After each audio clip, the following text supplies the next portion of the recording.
அனைத்து மாணவர்களுக்கும் இந்நேர வணக்கங்கள். மற்றும் ஒரு காணொளியில் உங்களை சந்திப்பதில் மகிழ்ச்சி. அந்த வகையில் இன்றைய தினம் நாங்கள் 2025ஆம் ஆண்டு காப்போது சாதாரணதர பரீட்சைக்கு தோற்ற உள்ள மாணவர்களுக்கான வணிகமும் கணக்கீட்டு கல்வியும் எனும் பாடத்தின் ஒரு துரித மீட்டல் வகுப்பு உங்களுக்கான உதவி கருத்தரங்காக இந்த காணொளி அமைய இருக்கின்றது. அந்த வகையிலே நாங்கள் கடந்த காணொளியில் கணக்கீட்டுக்கான அறிமுகம் தொடர்பான பாடத்தின் கடந்த கால வினாக்களை உள்ளடக்கினதாக அந்த காணொளியில் கலந்துரையாடி இருந்தோம். இன்றைய தினம் இரட்டை விளைவு, இரட்டை பதிவு மற்றும் கணக்கீட்டு சமன்பாடு எனும் பாடல்கள் தொடர்பான கடந்த கால வினாக்களை இந்த காணொளி ஊடாக உங்களுக்கு முன்வைக்க இருக்கின்றேன். அந்த வகையிலே பேரட்டில் காணத்தக்க 2 வகையான கணக்குகளை எழுதுக. இது கடந்த கால வினாத்தாள்களில் உள்ளடங்கி இருக்கின்ற வினாக்களை தான் இதில் நான் பதிவு செய்திருக்கின்றேன். அந்த வினாக்களோடு சேர்ந்த வகையில் ஏனைய தகவல்களையும் அல்லது ஏனைய விடயங்களையும் மேலதிகமாக உங்களுடன் கலந்துரையாடி இருக்கின்றேன். அந்த வகையில் முதலாவது வினாவாக பேரேட்டில் காணத்தக்க 2 வகையான கணக்குகளை எழுத சொல்லி கேட்டிருக்கிறோம். அதில் பார்த்தீங்கன்னு சொன்னால் எங்களுக்கு பேரேட்டு கணக்குகள் 5 வகையான பேரேட்டு கணக்குகள் இருக்குது. அதில் ஒன்று சொத்து கணக்கு, அடுத்தது வருமான கணக்கு, உரிமையாண்மை கணக்கு, செலவு கணக்கு, பொறுப்பு கணக்கு. இந்த கணக்குகளில் ஏதாவது 2 வகையான கணக்குகள் வச்சு அப்போ பேரேட்டு கணக்குகள் 5 வகைப்படுத்தலாம்.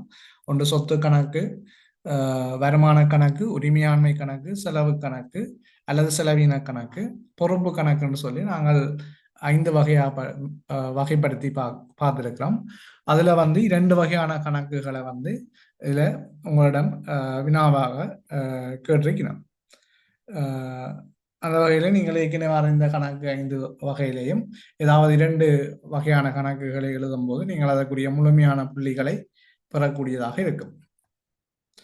அடுத்த 2வது கேள்வி உரிமையாண்மை கணக்குகள் தொடர்பில் இரட்டைப்பது தத்துவத்தை எழுதுகிறேன். அப்போ உங்களுக்கு தெரியும், ஏற்கனவே நாங்கள் படித்த விஷயத்துல இந்த 5 வகையான கணக்குகளும் முதலாவது வினாவிலே பார்த்த 5 வகையான கணக்குகளுக்கும் 5 வகையான தத்துவங்கள் இருக்கு.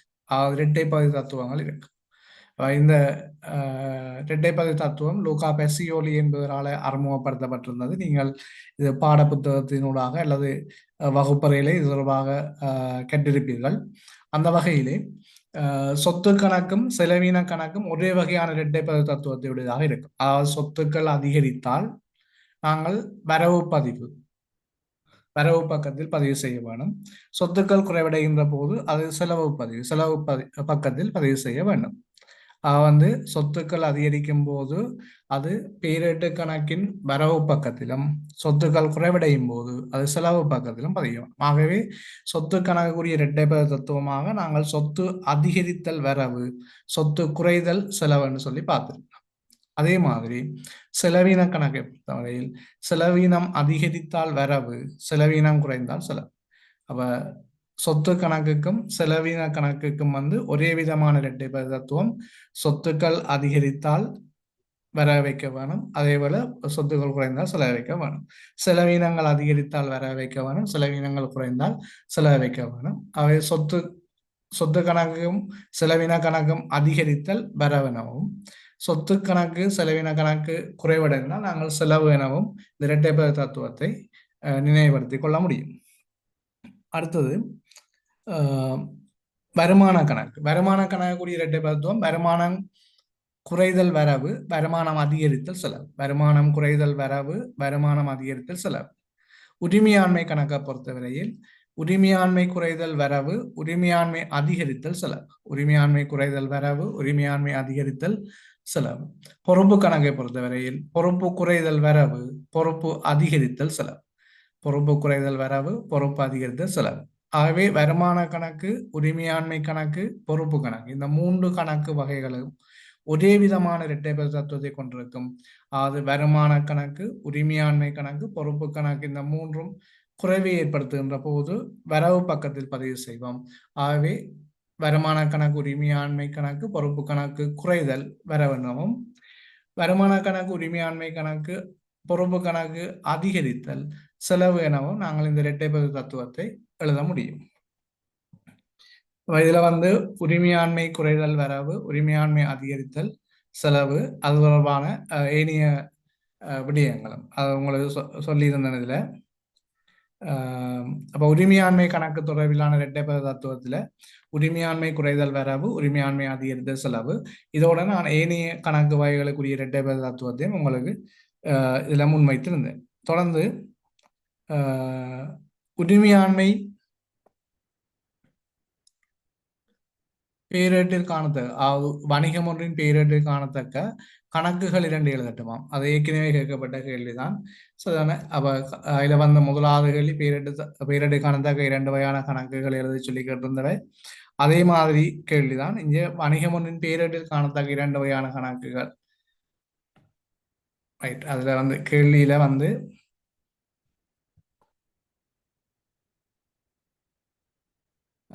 அதுல கேள்வி வணிகம் ஒன்று பேரேட்டில் காணக்கூடிய பொறுப்பு கணக்குகள் 2 எழுதி. கேள்வி எங்களுக்கு கேட்டிருந்தது வணிகம் ஒன்றில் காணத்தக்க பொறுப்பு கணக்குகள் 2 எழுத சொல்லி கேட்டிருந்தவ. ரைட், இதுல உங்களுக்கு தெரியும் வணிகம் ஒன்று வணிகத்தின் பொறுப்பு கணக்குல ஏற்கனவே நாங்கள் முதலாவது அலகு கணக்கீட்டுக்கான அறிமுகம் என்ற அலகிலே பொறுப்புகள் 2 வகைப்படும் என்று சொல்லி பார்த்திருக்கிறோம். அந்த பொறுப்புகள் 2 வகையை வச்சுக்கொண்டு வணிகத்தில் காணப்படுகின்ற கணக்குகள் பொறுப்பு கணக்குகளை நாங்கள் சொல்ல முடியும்.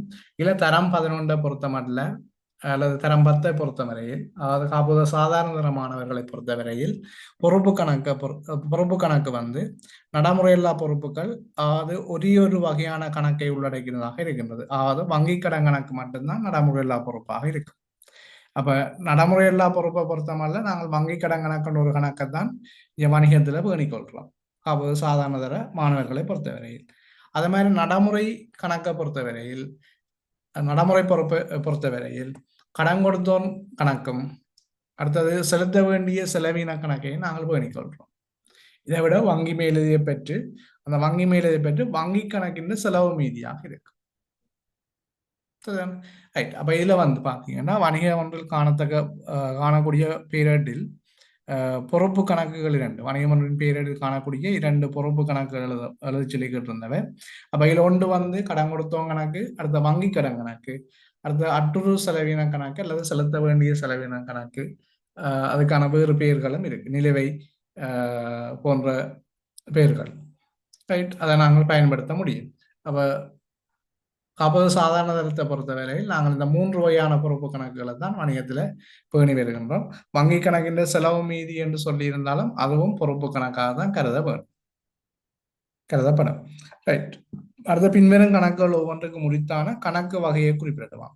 இது ஒவ்வொரு கணக்கு வகைகளுக்கு நாங்கள் ஒவ்வொரு கணக்குகளுக்கு உரிய ஒவ்வொரு கணக்கு வகைகளையும் குறிப்பிடக்கூடியதாக இருக்கும். பாத்தீங்கன்னா இதுல கடன்பட்டோர் கணக்கு எந்த வகையான கணக்கு வகைக்குரியது என்று கேட்டிருக்கணும். அதாவது இது குறித்தான கணக்கு வகையாதென்று. கடன்பட்டோன் ஒரு சொத்து, ஆகவே சொத்து கணக்கு வகைக்குரியது. அடுத்தது பற்று கணக்கு. பற்று கணக்கை பொறுத்தமல்ல, இப்ப சொத்து கணக்குல நிறைய உதாரணங்களை சொல்லலாம். நாங்கள் காசு கணக்கு, தளவாட கணக்கு, மோட்டார் வாகன கணக்கு, காணி கணக்கு, அதே மாதிரி வங்கி கணக்கு, வருமான கணக்கு. ரைட், இப்படியான கணக்குகளை நாங்கள் சொத்து கணக்குகளாக சொல்ல முடியும். இருப்பு கணக்கையும் சொத்து கணக்குக்கு உதாரணங்களாக சொல்ல முடியும். அதே மாதிரி உரிமையாண்மை கணக்கை பொறுத்தவரையில் பற்று கணக்கு மூலதன கணக்கு. அது எங்களுக்கு காப்போது சாதாரண தர மாணவர்களை பொறுத்தவரையில் உரிமையாண்மை கணக்கு பற்று கணக்கு, மூலதன கணக்கு போன்ற கணக்கு வகைகளை உள்ளடக்கினதாக இருக்கும். அதே மாதிரி வருமான கணக்கை பொறுத்தவரை நாங்கள் பயன்படுத்துகின்ற அல்லது வணிகத்துல காணப்படுகின்ற சகல வருமானங்களை நாங்கள் வருமான கணக்குள்ள கொண்டு வர முடியும். அதுல விற்பனை கணக்கு வருமான கணக்குக்குரியது. விற்பனை கணக்கு வருமான கணக்கு வகைக்குரியது. விற்பனை கணக்கு வருமான கணக்கு வகைக்குரியது. அதை விட பெற்ற கழிவு கணக்கு வருமான கணக்கு வகைக்குரியது. அதே மாதிரி வட்டி வருமானங்கள், வாடகை வருமானங்கள், தரகு வருமானங்கள், இப்படியான கணக்கு வகைகளை அனைத்துமே நாங்கள் வருமான கணக்கு வகைக்குள்ள கொண்டு. அதே மாதிரி பொறுப்பு கணக்கை பொறுத்தவரை நாங்கள் ஏற்கனவே மேலே இருக்கிற வினாவில பார்த்திருந்தோம். வங்கி கடன் கணக்கு, கடன் கொடுத்தோம் கணக்கு, செலுத்த வேண்டிய செலவின கணக்கு, இதெல்லாம் வந்து பொறுப்பு கணக்கு வகைகளுக்குள்ள உள்ளடங்கும். செலவின கணக்கை பொறுத்தமல்ல நாங்கள் சம்பள கணக்கு, கொடுத்த கழிவு கணக்கு, அதே மாதிரி காப்புறுதி கட்டண கணக்கு, மின்சார கணக்கு போன்ற கணக்கு வகைகளை நாங்கள் செலவின கணக்காக குறிப்பிட முடியும். அப்போ இதில் வந்து கேட்டது வந்து பின்வரும் கணக்குகள் ஒவ்வொன்றுக்கும் குறித்தான கணக்கு வகையை குறிப்பிடணும். அப்படி பல்வேறுபட்ட கணக்குகளை தந்து அது எந்த கணக்கு வகைக்குரிய கணக்கு என்று சொல்லி எங்களால் வினாவப்பட முடியும். ரைட், அடுத்த வினாவுக்கு போவோம். பின்வரும் கொடுக்கல் வாங்கல்களுக்கான இரட்டை பதிவு எழுதட்டுமா? அப்ப இது வந்து அநேகமாக வந்து இரண்டு இரட்டை பதிவு, இரண்டு கொடுக்கல் வாங்கல்களை தந்து இரட்டை பதிவை கேட்கலாம், அல்லது இரட்டை பதிவை தந்து அதற்குரிய கொடுக்கல் வாங்கல்களை கேட்ட வினாக்கள் கடந்த காலங்களில் வினாவப்பட்டிருக்கின்றது. அந்த வகையில் இதுல வந்து முதலாவது உரிமையாளர் தனது சொந்த தேவைக்காக 2000 பணத்தை மீளப்பெறுதல். உரிமையாளர் வணிகத்திலிருந்து பணத்தை எடுக்கிறார். உரிமையாளர் வணிகத்தில் இருந்து இரண்டு விடயங்களை, ஒன்று பணத்தை எடுக்க முடியும், அடுத்தது பொருட்களை எடுக்க முடியும். அப்ப பணத்தை எடுக்கும் போது வணிகத்தில் இருக்கிற காசின் அளவு குறைவடையும். அப்ப காசு ஒரு சொத்து. அப்ப சொத்து குறைந்தால் நாங்கள் செலவீன பதிவு என்று சொல்லியிருக்கிறோம். சொத்து குறைந்தால் செலவு. அப்ப இங்க வந்து உரிமையாளர் எங்கள்கிட்ட பணத்தை, வணிகத்திலிருந்து பணத்தை எடுக்கும் போது வணிகத்தில் இருக்கிற பணத்தின் அளவு குறைவடையுது, பணத்தை நாங்கள் காசு என்று சொல்லுவோம். அப்ப காசின் அளவு குறைவடையுது, காசு ஒரு சொத்து கணக்கு வகைக்குரியது. ஆகவே சொத்து குறைதல் செலவு. அப்ப என்ன சொத்து குறையுதுன்னா காசு என்ற சொத்து குறையுது. அப்ப காசு என்ற சொத்து குறைகிறபடியால் காசு கணக்குல நாங்கள் செலவு பக்கத்துல பதிவு. அப்ப காசு கணக்கு செலவு. ரைட், அப்ப காசு கணக்கு செலவுன்னு சொல்லுவோம். அதே வேளை இது என்ன தேவைக்காக வணிகத்திலிருந்து இந்த காசு குறைவடையுண்டா, உரிமையாளர் தனது சொந்த தேவைக்காக எடுக்கிறார். அப்போ உரிமையாளர் எடுக்கின்ற அளவு அதிகரிக்க உரிமையாண்மையின் அளவு குறைவடைந்து கொண்டு போகும். உரிமையாளர் வணிகத்திலிருந்து எடுக்கிற அளவு அதிகரிக்க உரிமையாளர் வணிகத்திலிருந்து எடுக்க உரிமையாண்மை குறைவடைந்து கொண்டு போகும். அப்ப உரிமையாண்மை குறைவடைந்தால் அதை நாங்கள் வரவு பதிவுன்னு சொல்லுவோம். உரிமையாண்மை குறைவடைந்தால் அது வர வைக்க வேணும், உரிமையாண்மை கணக்குல வர வைக்கணும். குறைவடைகிற உரிமையாண்மை கணக்கு பேர் வந்து இல்ல உரிமையாண்மை குறைவடைகிறதுக்கு காரணமா இருக்கிற கணக்கு பேர் பற்று. ஆகவே பற்று கணக்கு வர வைக்கிறோம். அப்ப நீங்கள் வடிவ வழங்கி கொள்ள வேணும். பற்றுக்கள் உரிமையாளர் எடுப்பனவுகள் அதிகரிக்க பற்றுக்கள் வணிகத்தில் அதிகரிக்க உரிமையாண்மை குறைவடையும். ஆகவே உரிமையாண்மை கணக்கு குறைவடைந்தால் நாங்கள் வரவு பக்கத்தில் பதிய வேணும். ஆகவே குறைவடைகிற உரிமையாண்மைக்கு பேர் பற்று கணக்கு வரவு. அப்போ உரிமையாளர் சொந்த தேவைக்காக வணிகத்திலிருந்து காசு எடுக்கும் போது பற்று கணக்கு வரவு, காசு கணக்கு செலவு. அப்போ உரிமையாளர் சொந்த தேவைக்காக வணிகத்திலிருந்து 2000 ரூபாய் பணத்தை மீளப்பெறும் போது அதற்குரிய இரட்டை பதிவு வந்து பற்று கணக்கு வரவு 2000, காசு கணக்கு செலவு 2000. கட்டாயமாக நாங்கள் இரட்டை பதிவு எழுதும் போது அதுக்குரிய பெறுமதி கட்டாயம் பதிவு செய்ய வேணும், அல்லது அதற்குரிய புள்ளிகள் கிடைக்கப்பெறாதங்களுக்கு. இரட்டை பதிவு எழுதும் போது அதற்குரிய பெறுமதியை நாங்கள் சரியான பெறுமதியை இடாத சந்தர்ப்பத்தில் அதற்குரிய புள்ளியை எங்களால் பெற முடியாத ஒரு சூழ்நிலை உருவாகும். அதையும் நீங்கள் கவனத்தில் கொள்ள வேணும். அடுத்தது பார்த்தீங்கன்னா வணிகத்தின் பயன்பாட்டுக்காக நான் போன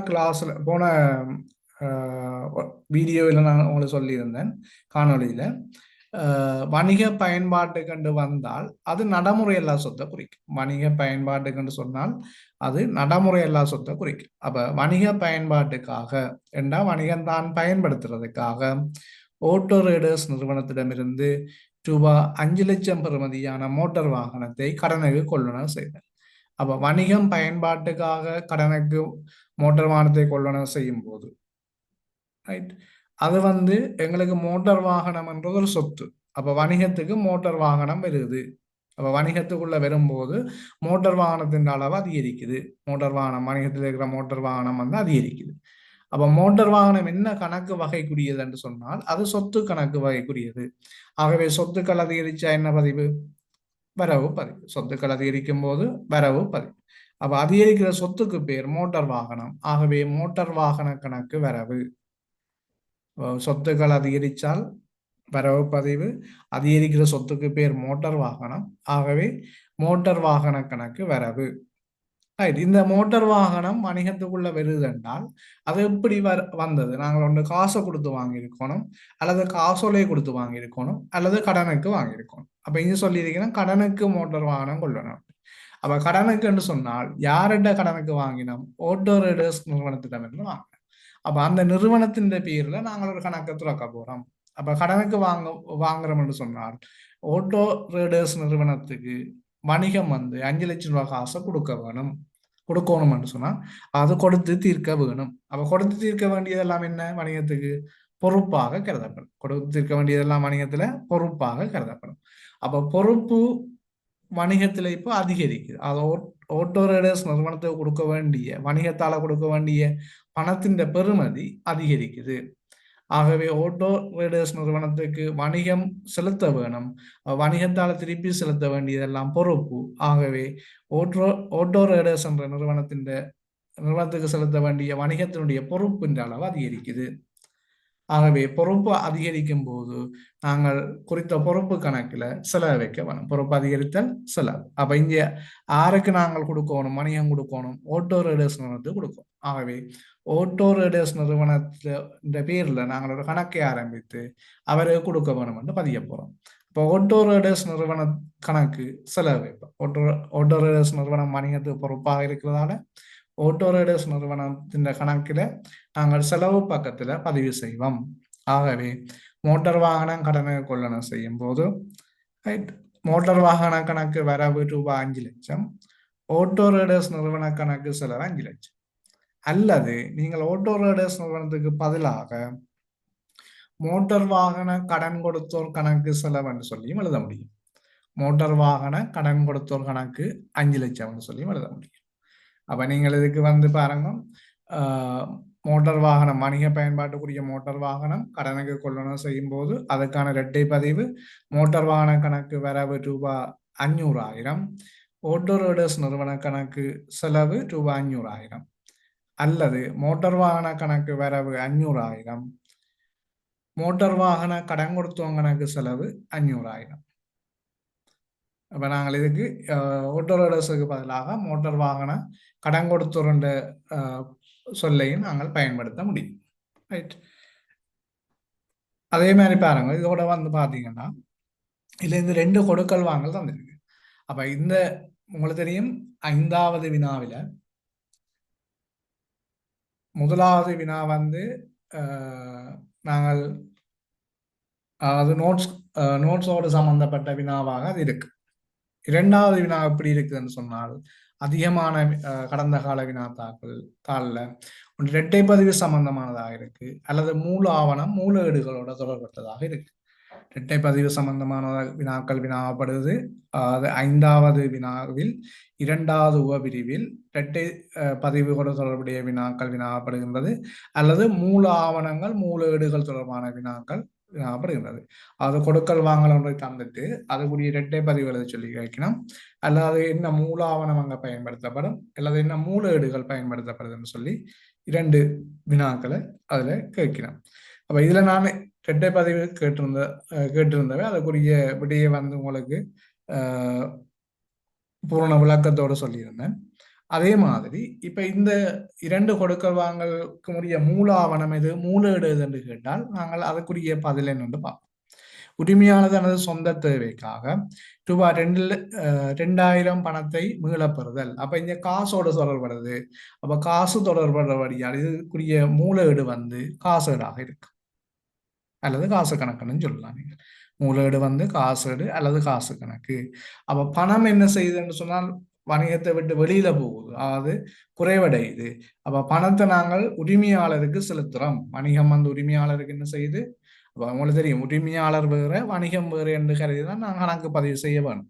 அப்ப உரிமையாளருக்கு வணிகம் வந்து காசை கொடுக்குது.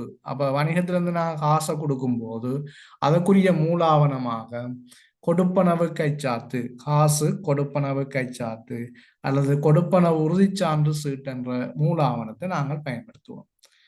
காசு கொடுப்பனவு கைச்சாத்து அல்லது கொடுப்பனவு உறுதிச்சான்று சீட்டு, காசு கொடுப்பனவு உறுதிச்சான்று சீட்டு என்ற மூல ஆவணத்தை பயன்படுத்துவோம்.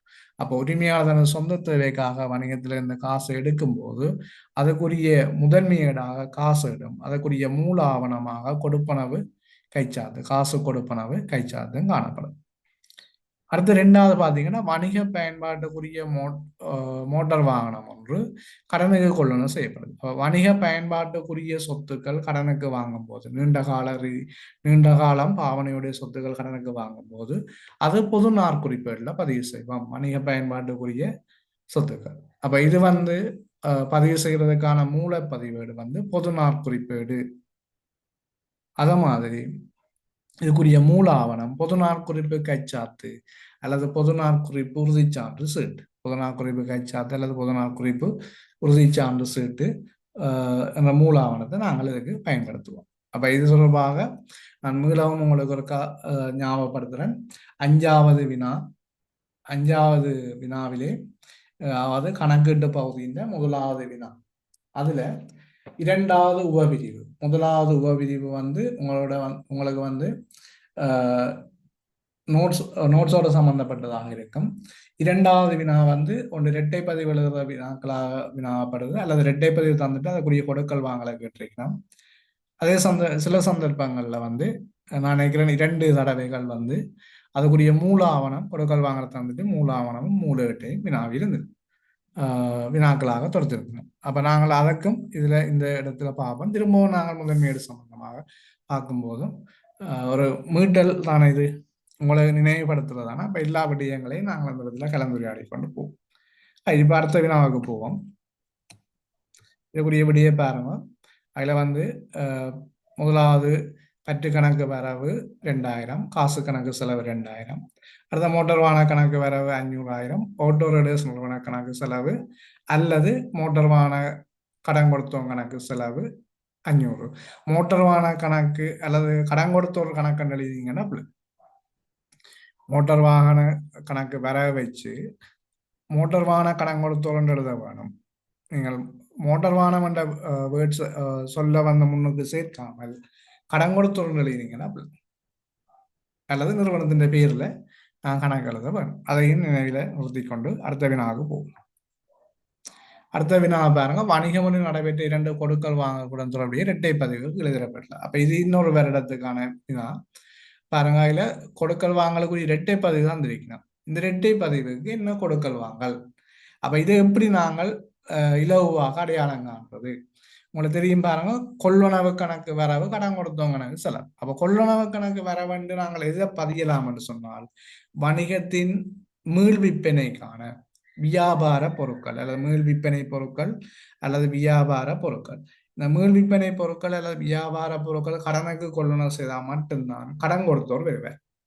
கடன் கொடுத்தோர் எப்ப வருவார் என்றால் கொள்ளுணவோட கடன் கொடுத்தோர் வாரார் என்று சொன்னால் அது வந்து மீள் விற்பனை பொருட்கள் கடனுக்கு கொள்ளுணவு செய்கின்ற சந்தர்ப்பம். அல்லது சரிதானே, நாங்கள் கடன் கொடுத்தோர் வரக்கூடிய இன்னொரு சந்தர்ப்பம் வந்து அது கொள்ளனவு இல்லாமல் காசு கொடுக்கும் போதும் கடன் கொடுத்தோர் இல்லாம இங்க வந்து கடன் கொடுத்தோர் இருக்காரு, அதோட இன்னொரு விடயம் இருக்குது கொள்ளணும். அப்ப இங்க வந்து கொள்ளணும் நாங்க பொருட்களை வாங்கி இருக்கிறோம். அப்ப மீள் விற்பனை பொருட்களை நாங்கள் கடனுக்கு கொள்ளணும் செய்திருக்கிறோம். அப்ப இதுதான் அதுக்குரிய கொடுக்கல் வாங்கலா இருக்கும். வேற கொடுக்கல் வாங்கல் வரதுக்கான வாய்ப்பு இல்லை. அப்ப நீங்கள் இதுல முதலாவதுக்குரிய கொடுக்கல் வாங்கலாக மீள் விற்பனை பொருட்கள் ரூபாய் 20,000 கடனுக்கு கொள்ளணும் செய்யப்பட்டது. அப்ப இல்ல கடன் கொள்ளணும்ன்றது வேற வேணும், அது மீள் விற்பனை பொருட்கள் என்றதும் வேற வேணும். கடனுக்கு வாங்கினதும் சொல்லப்படணும், மீள் விற்பனை அதோட நீங்கள் பெறுமதியையும் குறிப்பிட வேணும். அதை வச்சுக்கொண்டு நீங்கள் என்ன வகையிலையும் ஒரு கொடுக்கல் வாங்கலை உருவாக்கலாம். அது நீங்கள் பயன்படுத்துகிற சொற்கள் மாறுபடலாம், ஆனால் அதுக்கு இருக்க வேண்டியது மீள் விற்பனை பொருட்கள் அல்லது வியாபார பொருட்கள் என்ற சொற்பதம் இருக்க வேணும். அது மாதிரி கடன் கொடுத்தோ அல்லது கடன் கொள்ளனவு அல்லது கடனுக்கு வாங்கினது என்று சொல்லிய சொற்பதம் இருக்க வேணும், பெறுமதி இருக்கும். இதோட சேர்த்து நீங்க ஒரு கொடுக்கல் வாங்கலை இதுல சொல்ல முடியும். அப்ப நான் அதுக்கானது சொல்ற கொடுக்கல் வாங்கலாக மீள் விற்பனை பொருட்கள் ரூபாய் 20,000 கடனுக்கு கொள்ளனவு செய்யப்பட்டது.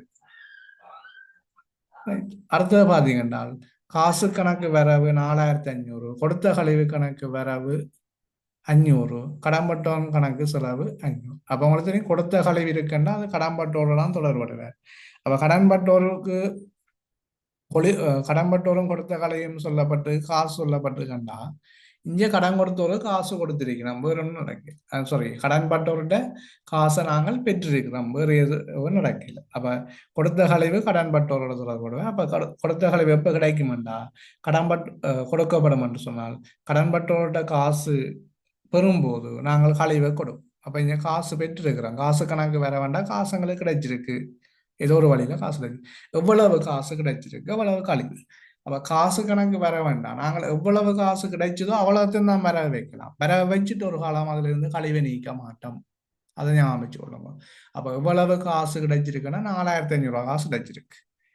கழிவு வந்து 500. அப்ப மொத்தமா கடன் கொடுத்தோர் கடன்பட்டோர்ல வந்து நாங்கள் குறைச்ச பெறுமதி 5000 ரூபாய். அப்ப கடன்பட்டவங்களுக்கு 5000 தரணும், அதுல அவருக்கு நாங்கள் 500 கழிவாக கழிச்சு கொண்டு மிச்சம் 4500 ரூபாய் காசை வாங்கி இருக்கிறோம் கடன்பட்டோர்கிட்ட. அப்ப இதை வச்சுக்கொண்டு நீங்க கொடுக்கல் வாங்கணும். சரி, ரைட். அவன் சாதாரணமா நாங்கள் இலகுவாக எழுதலாம். கடன்பட்டோரிடம் பெற்ற காசு 4500, கொடுத்த கழிவு 500. கடன்பட்டோரிடம் பெற்ற காசு 4500 ரூபாய், கொடுத்த கழிவு 500 ரூபாய். ரைட்.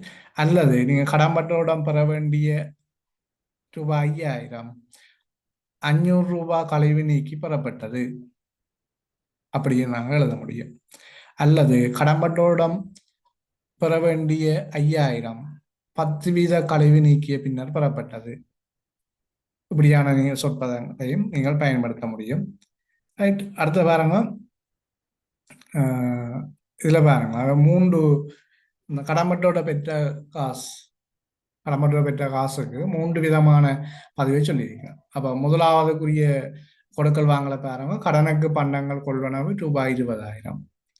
அடுத்தது ரெண்டாவதுக்கு வந்து சொல்லியிருக்கேன் பாருங்க, 3 விதமான விடைகளை வந்து கொடுத்திருக்கிறோம். கடன்பட்டோருக்கு ரூபாய் 500 கழிவாக கொடுத்து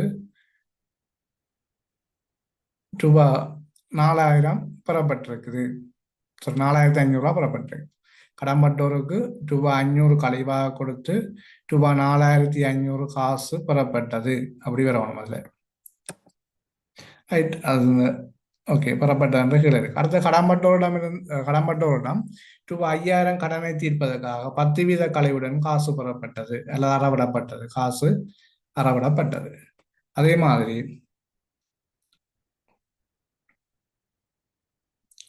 அதுல பாத்தீங்கன்னு சொன்னால் உங்களுக்கு தெரியும். ரைட். அது மேல பெற வேணும், அந்த காசு பெறப்பட்டதுன்றது. அதே மாதிரி இங்கே அறவிடப்பட்டது மேல பெற வேணும். அப்ப இதுல பாருங்க,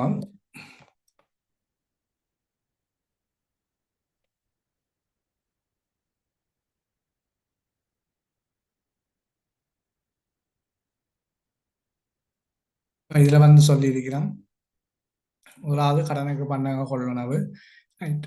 அதே மாதிரி கடன்பட்டோருக்கு ரூபாய் 500 கழிவாக கொடுத்து 4500 காசு பெறப்பட்டது. அல்லது கடன்பட்டோரிடமிருந்து 5000 கடனை தீர்ப்பதற்கு 10% கழிவுடன் காசு அறவிடப்பட்டது என்று சொல்லலாம். அடுத்தது கடன்பட்டோரிடமிருந்து 4500 ரூபாய் காசு 10% கழிவு கொடுத்து பெறப்பட்டது, அதாவது 10% கழிவின் பின் பெறப்பட்டதுன்னு சொல்ல முடியும். இப்படி 3 விதமாக அந்த இரண்டாவது இரட்டை பதிவுக்கு நாங்கள் கொடுக்கல் வாங்கல் எழுத முடியும் என்று சொல்லப்பட்டிருக்கு. அடுத்த கேள்வி போவோம். பின்வரும் கொடுக்கல் வாங்கல்களுக்கான இரட்டை பதிவு எழுதட்டும். இது இன்னொரு வினாத்தால். அதுல வர கடன்பட்டோர் மாதவனிடமிருந்து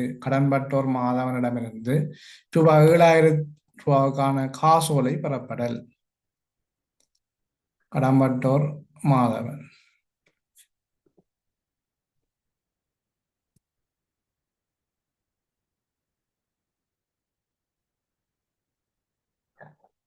ரைட்.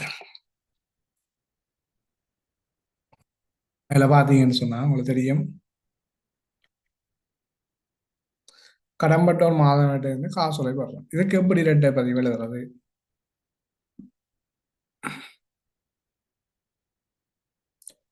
காசோலை பெறும்போது நாங்கள் என்ன செய்ய மாட்டோம், இங்க வந்து 2 விதமான விடயங்களை நாங்கள் அவதானிக்க வேணும். கடன்பட்டோர் மாதவனிடமிருந்து ரூபாய் 2000 ரூபாய் 7000த்துக்கான காசோலை பெறப்படல், இது ஒரு கொடுக்கல் வாங்கல். இதை இன்னொரு விதமாக சொல்லிவினோம். கடம்பட்டோர் மாதவனிடமிருந்து ரூபாய் 7,000க்கான காசோலை பெறப்பட்டு அன்றைய தினமே வங்கியில் வைப்பு செய்யப்பட்டது. அன்றைய தினமே வங்கியில் வைப்பு செய்யப்பட்டது. இப்படி ஒரு கொடுக்கல் வாங்கலை சொல்லலாம். இப்ப இந்த ரெண்டு கொடுக்கல் வாங்கலுக்கும் என்ன வித்தியாசம்? இந்த ரெண்டு விடயத்துக்கும் அல்லது ரெண்டு கொடுக்கல் வாங்கலுக்கும் என்ன வித்தியாசம்? இதுல பாத்தீங்கன்னா, கடன்பட்டோர் மாதவனிடமிருந்து ரூபாய் 7,000 காசோலை பெறப்படுகின்ற போது அது வங்கியில வைப்பு செய்யப்பட்டதா வைப்பு செய்யலைன்றது எங்களுக்கு தெரியாது. அப்ப நாங்கள் இதை வங்கியில வைப்பு செய்யப்படையில அவர் வாங்கி அதை காசு பெட்டிக்குள்ள போட்டுக்கிறார். அதை வாங்கியவர் வணிகத்தின் காசு பெட்டிக்கு தான் வச்சிருக்கிறார் என்று கருதி கொண்டுதான் நாங்கள் அதற்குரிய இரட்டை பதிவு சொல்லலாம். அப்ப நேரடியாக இல்லை உடனடியாக வங்கியில வைப்பு செய்யப்பட்டன்னு சொன்னா நாங்கள் வங்கிக்கு என்ற பதிவை சொல்லலாம். அப்ப கடன்பட்டோரிடமிருந்து காசோலையை நாங்கள் பெறும்போது அதுக்குரியபடியாக நாங்கள் காசு கணக்கில் வர வைக்க வேண்டும். அது காசோலை தந்தால் நேரடியாக அல்லது உடனடியாக வங்கியில வைப்பு செய்யணும். வங்கியில வைப்பு செய்தால் மட்டும்தான் வங்கி கணக்கில் நாங்கள் வர வைக்க முடியும். அல்லது கடன்பட்டோர் மாதம் 7,000 காசோலை பெறப்பட்டது என்று மட்டும் சொல்லி இருந்தால் அது காசு கணக்கில் மட்டும்தான் நாங்கள் வர அதை வாங்கி கடன்பட்டோர் மாதம் வணிகம் வாங்கி இப்ப காசு பெட்டிக்குள்ளதான் அதை வச்சிருக்கு. இன்னும் வங்கி கொண்டு போயிடலன்னா அது இந்த கருத்து. அப்ப அதுக்குரிய இரட்டை பதிவாக நாங்கள் காசு கணக்கு வரவு, கடன்பட்டோன் கணக்கு செலவு அல்லது கடன்பட்டோன் மாதவன் கணக்கு செலவு அல்லது மாதவன் கணக்கு செலவு என்று எழுதலாம். இப்ப 3 விதமாக அது செலவு பதிவு அப்ப அதுக்குரிய இரட்டை பதிவை நாங்கள் சொல்ல முடியும். அப்ப இதுல பாத்தீங்கன்னா கடன்பட்டோர் மாதவனிடமிருந்து 7,000 காசோலை பெறப்படுகின்ற சந்தர்ப்பத்துல அது நாங்கள் காசு கணக்கில் வர வச்சு மாதவன் கணக்கில் செலவிப்போம். இல்லை கடன்பட்டோர் மாதவன் கணக்கில் செலவிப்போம்.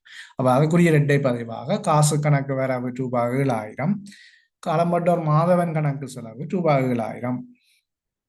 அடுத்தது பார்த்தீங்கன்னு சொன்னால் தயாபரன் விற்பனை நிலையம் ஒன்றை நடத்தும் விற்பனை நிலையம் நடத்தும் நந்தன். அதுல எழுத்துப்பிழை இருக்கு. தயாபரன் விற்பனை நிலையம் இல்லை, தளபாட விற்பனை நிலையம் என்று வரும். தளபாட விற்பனை நிலையம் நடாத்தும்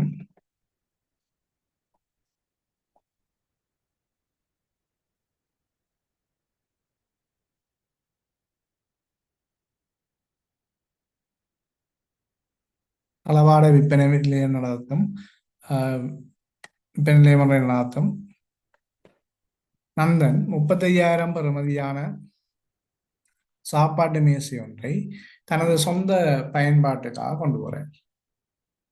அப்ப என்னன்னா இவர் தளபாட விற்பனை கடையத்தான் நடத்துறார். தளபாடம் விற்கிறதான இங்க தளபாடம் தான் மீள் விற்பனை பொருள் வழங்குதானே.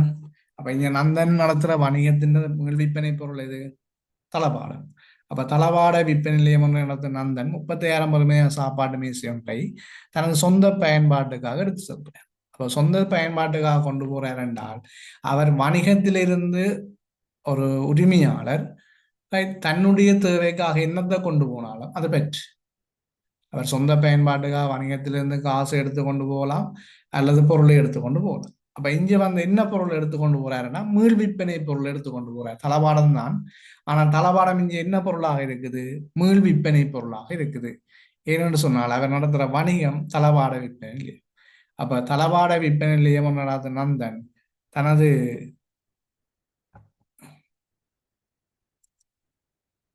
சொந்த வணிகத்தின் பயன்பாட்டுக்காக தன் பயன்பாட்டுக்காக என்ன செய்கிறார் சொன்னால் தளவாடம் ஒன்றை எடுத்து செல்றார். அப்ப தளவாடம் ஒன்று எடுத்து செல்லும் போது அது நாங்கள் இங்கே பெற்றாக கருதவன் பொருள் பெற்றாக கருதும். ஏன் பொருள் பெற்றாக கருதுறோம்டா அவருடைய வணிகம் தளவாட விற்பனை வணிகம். அப்ப தளவாட விற்பனை வணிகம் என்றபடியால் அது தளவாடம் இங்கே மீள் விற்பனை பொருளாக கருதப்படும். ஆகவே மீள் விற்பனை பொருளை உரிமையாளர் எடுப்பனவு செய்தால் அதுக்குரிய இரட்டை பதிவு பற்று கணக்கு வரவு கொள்ளுணவு கணக்கு செலவு. மீள் விற்பனை பொருளை எடுக்கும் போது நாங்கள் அது கொள்ளுணவு கணக்குல செலவு வைக்க வேண்டும். பற்று கணக்கு வரவு கொள்ளுணவு கணக்கு செலவு வைப்போம். அப்ப இதுல தளவாட விற்பனை நடத்துற நந்தன் 35,000 பெறுமதியான சாப்பாட்டு மேசை ஒன்றை தனது சொந்த பயன்பாடு எடுத்து செல்லும் போது அதற்கான இரட்டை பதிவு பற்று கணக்கு வரவு ரூபாய் 35,000, கொள்ளுணவு கணக்கு செலவு ரூபாய் 35,000. இப்ப தற்செயலாக இது வணிகம் பயன்படுத்தின ஒரு தளவாடமாக இருந்திருந்தா நாங்கள் தளவாட கணக்கில் செலவழிக்கலாம். அப்படி உங்கள்ட்ட வினா கேட்க போறதில்ல. உங்களுக்கு சாதாரண தர மாணவர்களுக்கு அது ஒரு அதிகமான விடயமாகத்தான் இருக்குமான்னு நினைக்கிறேன். அப்படி நான் உங்கள்ட்ட கேட்க போறதில்ல. கேட்டால் நாங்கள் தளவாட கணக்கில் பதியலாம். அப்போ இங்கே விற்பனை மீள் விற்பனை பொருள் தளவாடமாக இருக்கிறதால தான் நாங்கள் அதை கொள்ளளவு கணக்கு செலவண்டு பதியலாம். அப்போ இங்கே வந்து நீங்கள் சில விலைகள்லாம் உங்களோட மனதளவில் தோணலாம், கொள்ளளவை பற்றண்டு எழுதலாம், ஏன்னா இருப்பண்டு எழுதலாதோ அப்படின்றதுலாம் சொல்லுங்க. அப்போ இங்கே வந்து பொருளை எடுத்துக்கொண்டு போனால் அது வந்து கொள்ளளவு கணக்கில் தான் பதிவு செய்ய வேணும். அதற்கான மேலதிக விடயத்தை நீங்கள் எதிர்வரும் காலங்களில் இது வணிகத்துறையில் இருந்தீங்கன்னா அதை பற்றி படித்து கொள்ளலாம். ரைட். இதுல பாத்தீங்கன்னா இதுக்குரிய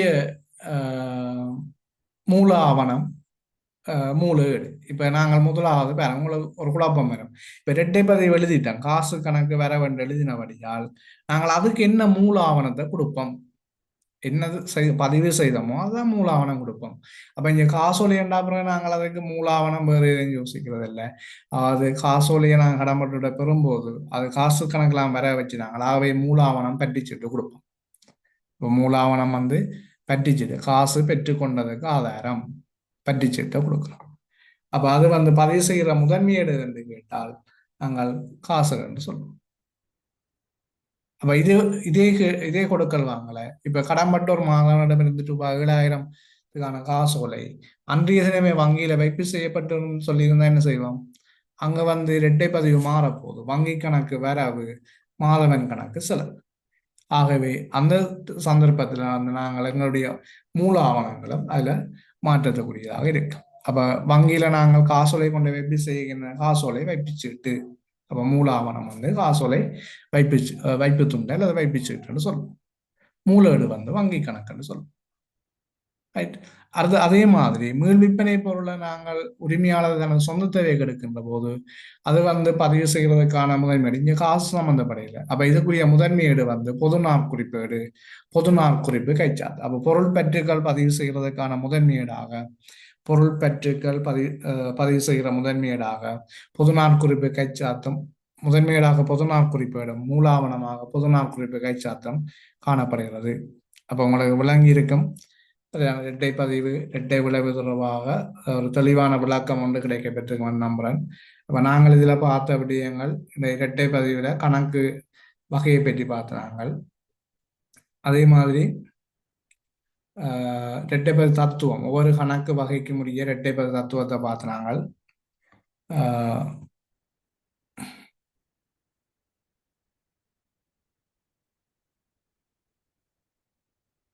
இது கணக்கு 5 வகையான கணக்கு இருக்குன்னு சொல்லி பார்த்த நாங்கள். அந்த 5 வகையான கணக்குக்கு முடிய இரட்டை பதிவு தத்துவங்கள், அதாவது உங்களுக்கு தெரியும், ஏற்கனவே நீங்கள் தரம் 10 கல்வி கற்றிருப்பீங்க. அந்த தரம் 10 கல்வி கற்கும் போது அதில் கணக்கு வந்து 5 வகைப்படம்னு சொல்லி படிக்கிறீங்க. அந்த 5 கணக்கு வகைக்கும் லூகா பெர்சியோலி என்ற கணவியலாளரால் அதை கணக்கிட்ட தந்தை அவரால் வந்து 5 விதமான தத்துவங்கள் உருவாக்கப்பட்டது என்று சொல்லப்பட்டிருந்தது. அந்த 5 தத்துவங்களையும் நீங்கள் அதில் பார்த்துருப்பீங்க. அப்போ இதில் வந்து இரட்டை விளைவு அடிப்படையாக வச்சு கொண்டு தான் இந்த தத்துவங்களை உருவாக்கப்பட்டிருந்தது. அப்போ சொத்து அதிகரித்தல் வரவு, சொத்து குறைதல் செலவு, செலவீனம் அதிகரித்தல் வரவு, செலவீனம் குறைதல் செலவு, வருமானம் குறைதல் வரவு, வருமானம் அதிகரித்தல் செலவு, உரிமையாண்மை குறைதல் வரவு, உரிமையாண்மை அதிகரித்தல் செலவு, பொறுப்பு கணக்கு, பொறுப்பு குறைதல் வரவு, பொறுப்பு அதிகரித்தல் செலவுன்னு சொல்லி 5 விதமான தத்துவங்களை நாங்கள் பார்த்துருக்கோம். இந்த தத்துவங்களை அடிப்படையாக வச்சு கொண்டு நாங்கள் கொடுக்கல் வாங்கல்களை பதிவு செய்கின்ற அல்லது ஒரு தியதி ஒழுங்கின் அடிப்படையில் பதிவு செய்யப்படுகின்ற ஒரு மாதிரி அமைப்பை நாங்கள் கணக்குன்னு சொல்லி படிச்சிருக்கிறோம். அப்போ கணக்கை நீங்கள் தயாரிக்கும் போது இந்த கணக்கை வந்து பீரியட் கணக்குன்னு சொல்லுவோம் அல்லது கணக்குன்னு சொல்லுவோம். அது இந்த சரியான மாதிரி அமைப்பு இந்த காப்போத்த சாதாரணதர மாணவர்களுக்கு வந்து மிகவும் முக்கியமான ஒன்று. அப்போ நீங்கள் இதுக்கு விடியளிக்கும் போது கணக்குகளில் அல்லது கணக்குகளை துறந்து விடியளிக்கும் போது அதுக்குரிய மாதிரி அமைப்பு முழுமையாக நீங்கள் பின்பற்ற வேணும். அதில் தெரியும் உங்களுக்கு கணக்குன்ற மாதிரி அமைப்பில் மேலே கணக்கு மேலே கணக்குன்ற பேரை போட்டுக்கொள்வோம். அது மாதிரி திகதி விவரம், பேரிட்ட பக்கம், தொகை போன்ற விடயங்கள் வரவு பக்கத்திலும் இருக்க வேணும், செலவு பக்கத்திலும் இருக்க வேணும். கட்டாயம் உங்களுக்கு வினாக்கள் வினாவும் போது திகதி தந்துதான் வினாக்கள் வினாவினம். அந்த சந்தர்ப்பத்தில் நீங்கள் ஒவ்வொரு கொடுக்கல் வாங்கல்களையும் பதிவு செய்யும் போது அந்த கொடுக்கல் வாங்கக்கூடிய திகதியையும் அதில் இட்டு பதிவு செய்ய வேணும். கணக்கை சமப்படுத்தும் போது எப்பவுமே நாங்கள் அந்த மீதி கீழ் கொண்டு சென்ற தொகை எந்த மாதத்துக்குரிய கொடுக்கல் வாங்கலோ அந்த மாதத்தின் இறுதி தினம்தான் மீதி கீழ்கொண்டு சென்ற தொகையாக இருக்கு. மீதி கீழ்கொண்டு வந்த தொகையாக எப்பவும் கொடுக்கல் வாங்கல் தரப்பட்ட மாதத்துக்கு அடுத்த மாதத்தின் முதலாவது முதலாம் திகதியாக அந்த மீதி கீழ்கொண்டு வந்த தொகைக்குரிய திகதியாக அமைய வேணும். இது மிக அவதானமாக பார்ப்போம். அப்ப மாதிரி அமைப்பில் சகல விடயங்களும் அதில் உள்ளடக்கி இருக்க வேணும். அது மிக அவதானமாக பார்ப்பினோம். அதை நீங்கள் தனியாக கணக்கு மட்டும் இல்லாமல் முதன்மையேடுகள் அடித்த இந்த கணக்கு பார்த்தா நீங்கள் உரிய மாதிரிகளை பயன்படுத்த வேணும். அது மிக முக்கியமான ஒன்று. அப்போ கணக்கு வகைகளுக்கு நாங்கள் உதாரணங்கள் கேட்டிருக்கிறோம். ஒவ்வொரு கேள்விகளையும் அது தொடர்பாகவும் பார்த்தாங்க. சொத்து கணக்கை பொறுத்தமல்ல நான் சில உதாரணங்களை சொல்லியிருந்தோம். உங்களுக்கு தளபாட கணக்கு, காசு கணக்கு, வங்கி கணக்கு, இருப்பு கணக்கு, வருமான கணக்கு அப்படியானது சொல்லியிருந்தேன்.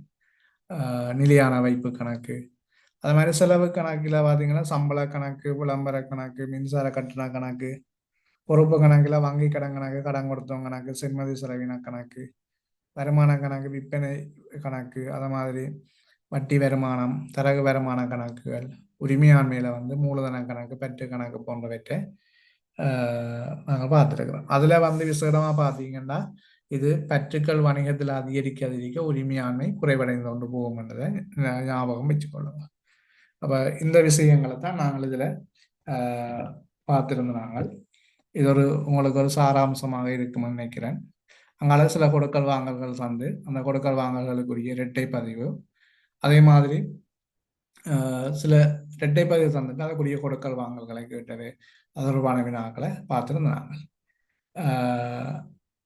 நான் நினைக்கிறேன் இந்த பகுதியோட இரட்டை விளைவு, இந்த இரட்டை பதிவோட நாங்கள் இந்த காணொலியை நிறைவு செய்து கொண்டு இது இந்த தொடர்ச்சியாக அடுத்த காணொலியிலே நாங்கள் கணக்கீட்டு சமன்பாடு தொடர்பான கடந்த கால வினாக்கள், அது கணக்கீட்டு சமன்பாடில் இரண்டாவது பகுதி 2ல் வினாவப்பட்ட வினாக்களை நாங்கள் போதிய விளக்கத்தோட அதுக்குரிய விடைகளும் அதோட இணைந்த ஏனைய வினாக்களுக்கான விடைகளையும் அடுத்த காணொலியிலே நாங்கள் கலந்துரையாடுவோம். அந்த வகையிலே இந்த காணொலி உங்களுக்கு மிக பயனுள்ளதாக அமையும் என நம்பிக்கொண்டு இத்துடன் இந்த காணொலி பதிவினை நிறைவு செய்கின்றேன். நன்றி. தொடர்ந்து இந்த யூடியூப் சேனலூடாக இணைந்திருங்கள். மிக பெறுமதியான அல்லது நான் பயிர்ற விடயங்கள் உங்களுக்கு மிக பெறுமதியானவை என நம்புகிறேன். நன்றி.